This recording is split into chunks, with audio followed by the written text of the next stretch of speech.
अगर आप किसी प्रतियोगी परीक्षा की तैयारी कर रहे हैं तो निश्चित रूप से यह आपसे उम्मीद की जा सकती है कि आपके आसपास क्या घटित हो रहा है, राष्ट्रीय और अंतर्राष्ट्रीय स्तर पर कौन सी महत्वपूर्ण घटनाएं घट रही हैं और आपके जीवन को किस प्रकार से वो प्रभावित कर रही हैं। तो इन सारी चीज़ों के बारे में आपको इन्फॉर्मेशन होनी ही चाहिए।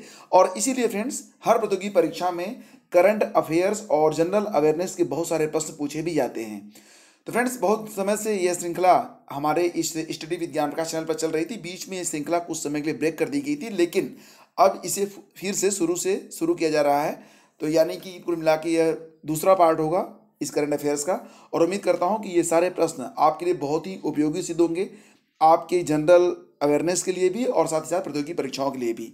तो आइए शुरू करते हैं आज का वीडियो। और आज के इस वीडियो में हम 20 और 21 जनवरी के कुछ इंपॉर्टेंट एमसीक्यूज को डिस्कस करेंगे। तो देखते हैं क्वेश्चन नंबर 1।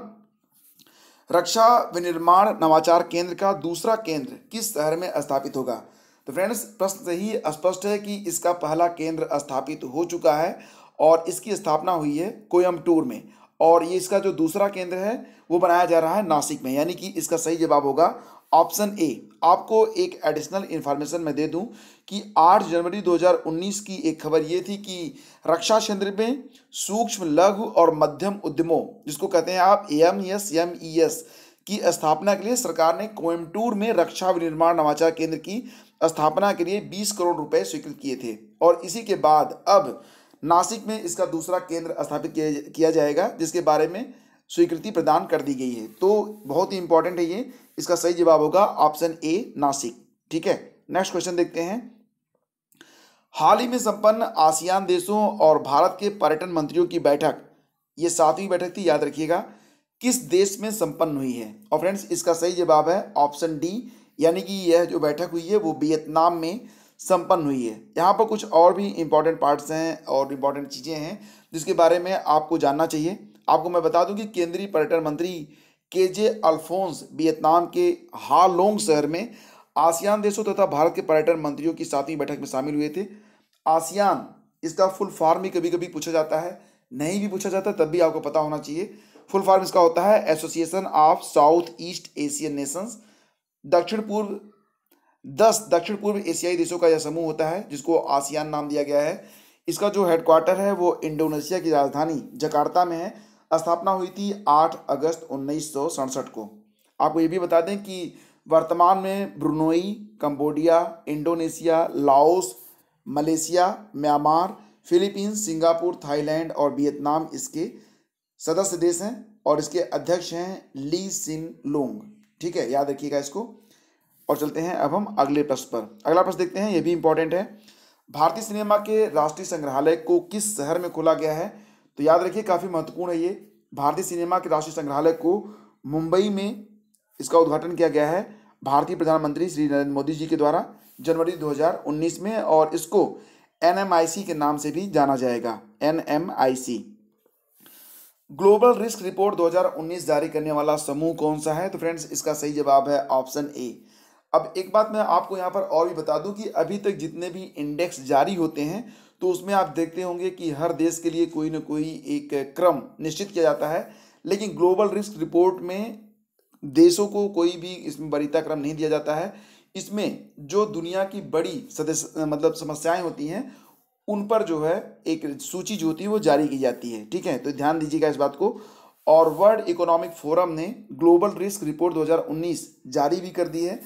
इस रिपोर्ट का जो आधार होता है वह होता है वार्षिक वैश्विक जोखिम अवधारणा सर्वेक्षण, कि इस वर्ष कौन से ऐसे जोखिम हैं जो कि पूरी दुनिया पर काफ़ी प्रभाव डाल सकते हैं। तो यहाँ पर मैं आपको एक लिस्ट दिखाने जा रहा हूँ जिससे आप समझ पाएंगे कि इस समय दुनिया किन बड़े खतरों से जूझ रही है।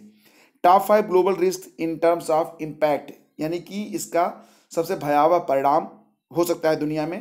पहले स्थान पर है वीपन्स ऑफ मास डिस्ट्रक्शन, यानी कि बहुत बड़ी संख्या में जनसंहार करने में सक्षम जो हथियारों का संग्रह हो रहा है, ये दुनिया के लिए सबसे बड़ी एक त्रासदी साबित हो सकता है। दूसरे स्थान पर है failure of climate change mitigation and adaptation. वातावरण में जो परिवर्तन हो रहे हैं उनको रोकने में जो असफलता हमें मिल रही है वह दूसरा सबसे बड़ी आपदा हमारे लिए साबित हो सकती है। तीसरी बात है एक्सट्रीम वेदर इवेंट्स, यानी कि होने वाले बड़े स्तर पर जो जलवायु परिवर्तन हो रहे हैं, मौसमी जो परिवर्तन है, वाटर क्राइसिस, पीने के जल की पूरी दुनिया में तेजी से कमी हो रही है, इसी के साथ साथ नेचुरल डिजास्टर्स, ये 5 हो गए जो काफ़ी गहरा प्रभाव डाल सकते हैं। इसी के साथ साथ लाइक्लीहुड यानी कि संभावना के तौर पर भी 5 बड़े रिस्क सामने हैं। Extreme weather events, failure of climate change mitigation and adaptation, natural disasters, data fraud और डाटा थेफ्ट और साइबर अटैक्स। तो मतलब जो जारी किया गया है, जो सूची जो जारी की गई है, उसमें ये सबसे बड़े वाले खतरे बनकर सामने आ रहे हैं। नेक्स्ट क्वेश्चन देखते हैं, किस देश ने ऑस्ट्रेलिया के खिलाफ सभी प्रारूप में जीत दर्ज की है? श्रीलंका, भारत, पाक, वेस्ट इंडीज। और सही जवाब तो आपको पता ही होगा, इसका सही जवाब है ऑप्शन बी यानी कि भारत। अभी हाल ही में 18 जनवरी 2019 को भारत ने ऑस्ट्रेलिया को 3 मैचों की एक दिवसीय सीरीज में 2-1 से पहली बार हराया है। और इस पूरी सीरीज के लिए मैन ऑफ द मैच चुने गए महेंद्र सिंह धोनी। जो तीसरा मैच हुआ था, तीसरा वनडे, उसमें मैन ऑफ द मैच चुने गए थे 6 विकेट लेने वाले युजवेंद्र चहल। और इसी के साथ भारत ऑस्ट्रेलिया में तीनों प्रारूप में द्विपक्षीय श्रृंखला यानी कि जिसमें भारत और ऑस्ट्रेलिया शामिल हुए, जीतने वाला पहला देश बन चुका है। तो यहाँ पे देखेंगे तो क्रिकेट के 3 फॉर्मेट कौन से हैं? टेस्ट, वनडे और T20। ध्यान दीजिएगा, टेस्ट, वनडे और T20, ये क्रिकेट के 3 फॉर्मेट, 3 प्रारूप माने जाते हैं। जनवरी 2019 में यूरेनियम की आपूर्ति के लिए भारत ने किस देश से समझौता किया है? सही जवाब है इसका ऑप्शन बी यानी कि उज्बेकिस्तान। ठीक है, नेक्स्ट क्वेश्चन देखते हैं। जनवरी 2019 में, एनीवे ये प्रश्न रिपीट हो रहा है, तो इसका सही जवाब उज्बेकिस्तान है। नेक्स्ट क्वेश्चन देखते हैं, 103वां भारतीय संविधान संशोधन किससे संबंधित है? तो फ्रेंड्स, ये जो इसका जवाब बी दिया गया है। ठीक है, सामान्य श्रेणी के जो आर्थिक रूप से कमजोर सवर्ण है, जिनको माना जा रहा है, सवर्ण का मतलब यहाँ पर रखा गया है कि उस तबके से जिन्हें किसी भी नियम के तहत अभी तक आरक्षण प्राप्त नहीं हो रहा था, तो अगर वो आर्थिक रूप से कमजोर हैं तो उन्हें 10% का आरक्षण दिया जाएगा। और इसके लिए 103वां भारतीय संविधान संशोधन किया गया है। बहुत ही इंपॉर्टेंट है, इसको आप याद रखिएगा। ठीक है, और आपको मैं ये भी बता दूं कि सामाजिक न्याय और अधिकारिता मंत्रालय की राजपत्रित अधिसूचना के अनुसार संविधान 103वां संशोधन अधिनियम 2019 की धारा 1 की उपधारा 2 के तहत प्रदत्त अधिकारों का इस्तेमाल करते हुए केंद्र सरकार 14 जनवरी 2019 को उस तारीख के रूप में चिन्हित करती है जिस दिन कथित कानून के प्रावधान प्रावधाव में आएंगे।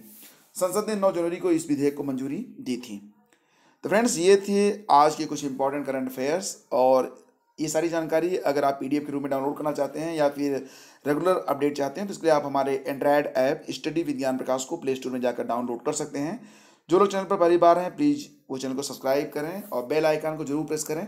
बेल आइकन के आगे अगर इस प्रकार से निशान बन जाएगा तो मतलब आपको नोटिफिकेशन मिलेगा, और अगर ऐसा निशान नहीं है तो नहीं मिलेगा।